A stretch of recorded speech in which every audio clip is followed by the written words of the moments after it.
شروع اللہ کا نام لے کر جو بڑا مہربان نہایت رحم والا ہے۔ بکھیرنے والی ہواؤں کی قسم جو اڑا کر بکھیر دیتی ہیں، پھر پانی کا بوجھ اٹھاتی ہیں، پھر آہستہ آہستہ چلتی ہیں، پھر اس چیز کو یعنی بارش کو تقسیم کرتی ہیں کہ جو وعدہ تم سے کیا جاتا ہے وہ یقیناً سچا ہے، اور انصاف کا دن ضرور واقع ہوگا۔ اور آسمان کی قسم جس میں کئی رستے ہیں کہ اے اہل مکہ تم ایک اختلاف والی بات میں پڑے ہوئے ہو، اس سے یعنی عقیدہ آخرت سے وہی پھرتا ہے جو اللہ کی طرف سے پھیرا جائے۔ اٹکل دوڑانے والے ہلاک ہوں جو بے خبری میں بھولے ہوئے ہیں، پوچھتے ہیں کہ جزا کا دن کب ہوگا؟ وہ دن ہوگا جب ان کو آگ میں عذاب دیا جائے گا۔ اب اپنی شرارت کا مزہ چکھو، یہ وہی ہے جس کے لیے تم جلدی مچایا کرتے تھے۔ بے شک پرہیزگار بہشتوں اور چشموں میں ہوں گے، اور جو جو نعمتیں ان کا پروردگار انہیں دیتا ہوگا انہیں لے رہے ہوں گے۔ بے شک وہ اس سے پہلے نیکیاں کرتے تھے، رات کے تھوڑے سے حصے میں سوتے تھے اور صبح کے اوقات میں بخشش مانگا کرتے تھے، اور ان کے مال میں مانگنے والوں اور نہ مانگنے والوں دونوں کا حق ہوتا ہے۔ اور یقین کرنے والوں کے لیے زمین میں بہت سی نشانیاں ہیں اور خود تمہاری جانوں میں، تو کیا تم دیکھتے نہیں؟ اور تمہارا رزق اور جس چیز کا تم سے وعدہ کیا جاتا ہے آسمان میں ہے، تو آسمان اور زمین کے مالک کی قسم یہ اسی طرح قابل یقین ہے جس طرح تم بات کرتے ہو۔ اے نبی، کیا تمہارے پاس ابراہیم کے معزز مہمانوں کی خبر پہنچی ہے؟ جب وہ ان کے پاس آئے تو سلام کہا، انہوں نے بھی جواب میں سلام کہا۔ دیکھا تو ایسے لوگ کہ نہ جان نہ پہچان۔ پھر وہ اپنے گھر جا کر ایک بھنا ہوا موٹا بچڑا لائے اور کھانے کے لیے ان کے آگے رکھ دیا۔ کہنے لگے کہ آپ تناول کیوں نہیں فرماتے؟ اور ان سے خوف محسوس کیا۔ انہوں نے کہا کہ خوف نہ کیجے، اور ان کو ایک دانش مند لڑکے کی بشارت سنائی۔ تو ابراہیم کی بیوی چلاتی آئیں اور اپنا منہ پیٹ کر کہنے لگیں کہ ایک تو میں بڑھیا، اوپر سے بانجھ۔ انہوں نے کہا تمہارے پروردگار نے یوں ہی فرمایا ہے، وہ بے شک صاحب حکمت ہے، خبردار ہے۔ ابراہیم نے کہا کہ فرشتو، اب تمہارا اصل کام کیا ہے؟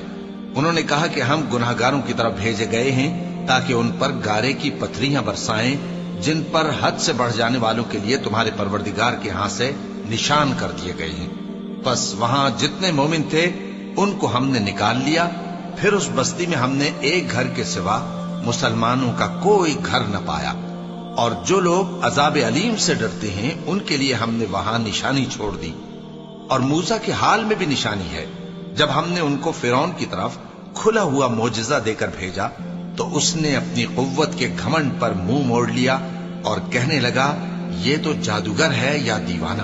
تو ہم نے اس کو اور اس کے لشکروں کو پکڑ لیا اور ان کو سمندر میں پھینک دیا، اور وہ کام ہی قابل ملامت کرتا تھا۔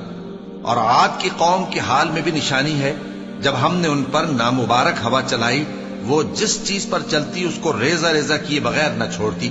اور قوم سمود کی حال میں بھی نشانی ہے، جب ان سے کہا گیا کہ ایک وقت تک فائدہ اٹھا لو، پس انہوں نے اپنے پروردگار کے حکم سے سرکشی کی، سو ان کو کڑک نے آ پکڑا اور وہ دیکھ رہے تھے۔ پھر وہ نہ تو کھڑے رہنے کی طاقت رکھتے تھے اور نہ مقابلہ کر سکتے تھے، اور اس سے پہلے ہم نوح کی قوم کو ہلاک کر چکے تھے۔ بے شک وہ نافرمان لوگ تھے۔ اور آسمان کو ہم ہی نے اپنی قدرت سے بنایا، اور ہم کو ہر طرح کی قدرت ہے، اور زمین کو ہم ہی نے بچھایا، تو دیکھو ہم کیا خوب بچھانے والے ہیں۔ اور ہر چیز کے ہم نے دو دو جوڑے بنائے تاکہ تم نصیحت حاصل کرو۔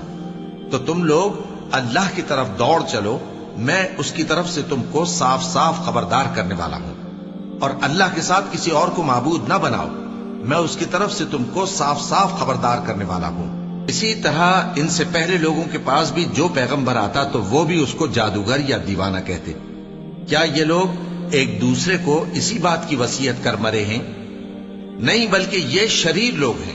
تو اے نبی ان سے منہ موڑ لو، تم کو ہماری طرف سے ملامت نہ ہوگی، اور نصیحت کرتے رہو کہ نصیحت مومنوں کو نفع دیتی ہے۔ اور میں نے جنوں اور انسانوں کو اسی لیے پیدا کیا ہے کہ وہ میری عبادت کریں۔ میں ان سے رزق تو نہیں مانگتا، اور نہ یہ چاہتا ہوں کہ وہ مجھے کھانا کھلائیں۔ اللہ ہی تو سب کو رزق دینے والا ہے، زور آور ہے، مضبوط ہے۔